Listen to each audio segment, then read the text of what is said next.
Saya mau tanya sebagai customer, kenapa packaging yang sudah di shipping dalam kurun waktu 4 hari ini itu masih aman gitu, dan isinya juga tetap stay di tempatnya gitu. Itu gimana sih caranya? Nah, jadi memang dari pabrik itu kita nggak langsung kirim asal mana gitu, tapi karena kita tahu jaraknya jauh dan kita tahu lah kayak shippingnya ini kayak bakal tutup gitu, kita repacking lagi, jadi packaging lagi dengan lebih bagus gitu, untuk dipersiapkan kalau shippingnya lebih berat gitu. Jadi saya punya pertanyaan untuk Anda. Anda kan sebagai reseller ya, dalam kegiatan e-commerce ini kan banyak sekali kegiatannya seperti kegiatan B2B, B2C, dan sebagainya. Boleh tolong dijelasin nggak sih itu apa aja? Nah, sebenarnya e-commerce itu bukan sekedar dari kamu beli barang gitu ya, dari penjual nama. Sebenarnya itu ada 7 jenis dari e-commerce sendiri, yaitu ada B2C, B2B, business to customer juga, terus ada C2C, customer to customer, ada B2D, to government, G2B atau G2C juga bisa, lalu terakhir ada O2O, mana online to offline. Jadi kan tadi ada 7 kegiatan dalam e-commerce kan? Benar. Boleh minta tolong dijelasin nggak ya secara simple dan disingkat? Oh, boleh. Jadi kalau yang pertama ada B2B. B2B itu business to business. Contoh singkatnya itu kayak aku sama Fatir nih, kan dia dari bisnis pabrik dan aku sebagai bisnis reseller. Aku bekerja sama untuk menyalurkan produk kami gitu. Tangkap dulu deh. Ini berarti gue ngomong dia udah diambil. Lucu banget. Apa mal? Harusnya gue ngomong itu. Mereka jelasin. Kenapa dia jelasin? Saya kata lu mau ngelempar dari kedua. Gimana ceritanya? Ulang pada yang lain. Gue jadi lebih jualan dari gini-gini kata gue. Stop udah nggak sih? Lu harusnya ngomongnya B2C. Kamu kan ada B2C. B2C itu tuh kayak aku sama kamu. Kamu sebagai customer, aku sebagai reseller.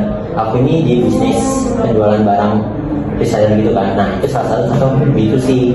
Kalau B2B mungkin bisa dijelasin sama Fatir kali ya. B2B itu sebenarnya sama kayak kamu dengan Mario ini. Tapi bedanya itu aku sama Mario ini, kalau misalnya aku ini bisnismen, kan dia juga bisnismen. Jadi itu namanya bisnis to bisnis kan. Nah, jadi itu sama saja kayak customer tapi dalam bentuk perusahaan aja. Nah, mungkin ada juga seperti customer to customer, mungkin Mario bisa menjelaskan. Ya, baik. Itu beda customer to customer itu contoh simpelnya kayak platform online gitu aja. Mungkin kayak Tokopedia bisa, itu dimana customer yang membeli barang itu menjual lagi. Nah, itu perannya mungkin mirip sama reseller, tapi dia itu juga mengkonsumsi barang gitu. Oke, mungkin ada selanjutnya ada namanya itu C2B. Mungkin jelasin sama Fatir. Kalau misalnya C2B itu customer itu perusahaan gitu, to bisnis. Jadi customer ke perusahaan contohnya kayak gini. Simpelnya itu brand ambassador. Dia tuh kayak menjual karyanya itu ke suatu perusahaan gitu. Selanjutnya itu ada B2B. Nah, B2B ini adalah business to government. Artinya apa sih kok kayak government ini? Nah, sebenarnya itu business to government itu contohnya kayak proyek yang dilakukan oleh organisasi atau perusahaan yang bukan perusahaan pemerintah gitu. Maksudnya kayak proyek LRT gitu, dia ada kerjasama antara bisnis itu government pemerintah gitu.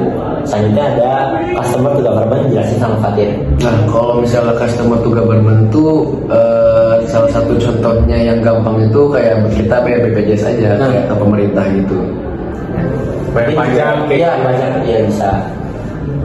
Oke, yang terakhir itu ada namanya O2O ini online to offline. Jadi online to offline digunakan oleh penggunanya untuk kegiatan jual beli, yaitu seperti promosi melalui online, tapi untuk mengundang para customer lain untuk datang secara offline gitu. Oke, nah sebenarnya sih kelebihan dan kekurangannya e-commerce itu apa sih? Mungkin Fatir tahu. Seperti biaya yang terjangkau, hemat, terus lebih cepat juga, seperti itu. Mungkin ada tambahan lagi seperti tidak ada batasan geografis ya, jadi kita bisa lihat ke seluruh dunia. Mungkin untuk kekurangannya Kemal tahu? Bahkan sempat hancur dan menunggu konfirmasi produk dari reseller ke customer-nya agak makan waktu yang lumayan. Itu yang harus diperhatikan lagi dari e-commerce. Sekian video dari kami, terima kasih. Terima kasih.